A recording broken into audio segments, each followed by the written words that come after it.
ప్రపంచం ఎటు చూసినా యుద్ధాలతో అట్టుడుకుతోంది. అగ్రరాజ్యం అమెరికా ఇప్పుడు ఇజ్రాయెల్, ఇరాన్ సంక్షోభంలో తలమునకలే ఉంది. సరిగ్గా ఇదే సరైన సమయమని చైనా భావిస్తోందా? అందుకేనా తైవాన్ విషయంలో ఇన్నాళ్లు గమ్మున ఉన్న డ్రాగన్ ఒక్కసారిగా జూలు విదిల్చింది.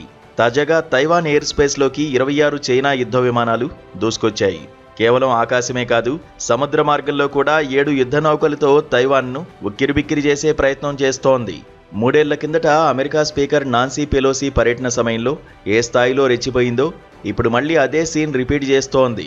తైవాన్ మా భూభాగమే, వన్ చైనా పాలసీని కాదని ఎవరు మాట్లాడినా తోక కత్తిరిస్తామంటూ వార్నింగ్ ఇస్తోంది. అమెరికా దృష్టి మళ్లిన వేళ చైనా చేస్తున్న ఈ ఆకస్మిక దాడుల రిహార్సల్స్ ఇప్పుడు ఇంటర్నేషనల్ లెవెల్లో హాట్ టాపిక్గా మారాయి.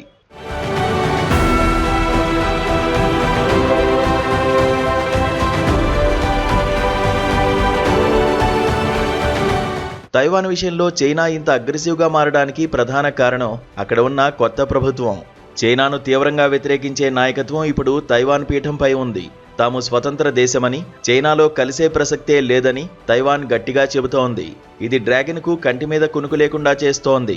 అందుకే తరచూ యుద్ధ విన్యాసాల పేరుతో తైవాన్ ప్రజలను, ప్రభుత్వాన్ని భయపెట్టాలని చూస్తోంది. తైవాన్ రక్షణ మంత్రి వెల్లింగ్టన్ కు స్వయంగా చైనా కదలికలను ధృవీకరించారు. గడిచిన కొద్ది రోజులుగా చైనా నౌకలు తైవాన్ జలసంధిలో తిష్టవేయడం చూస్తుంటే తైవాన్ను కబళించేందుకు చైనా మాస్టర్ ప్లాన్ రెడీ చేసినట్లు కనిపిస్తోంది. యుద్ధ విమానాల మోతతో తైవాన్ సరిహద్దుల్లో ఎప్పుడేం జరుగుతుందో తెలియని ఉత్కంఠ నెలకొంది.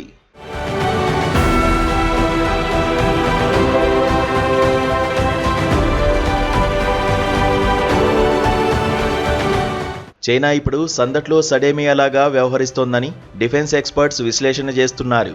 రష్యా ఇప్పటికే ఉక్రెయిన్ యుద్ధంతో బిజీగా ఉంది. ఆ దేశానికి చైనా మద్దతు ఎలాగూ ఉంది. ఇక అమెరికా విషయానికొస్తే అటు ఇజ్రాయిల్, ఇటు ఉక్రెయిన్, ఇప్పుడు ఇరాన్, ఇలా 3 ఫ్రంట్లలో అమెరికా బిజీగా ఉంది. ఈ దశలో తైవాన్ మీద చైనా దాడి చేస్తే అమెరికా నేరుగా రంగంలోకి దిగ్గలదా అనేదే $1 బిలియన్ ప్రశ్న. ఒకవేళ అమెరికా జోక్యం చేసుకున్నా అటు ఇరాన్, ఇటు చైనాతో ఒకేసారి తలపడ్డం వాషింగ్టన్కు తలకమించిన భారమే అవుతుంది. ఇదే అదునుగా తైవాన్ను తనలో కలిపేసుకోవాలని చైనా అంచనా వేస్తోంది.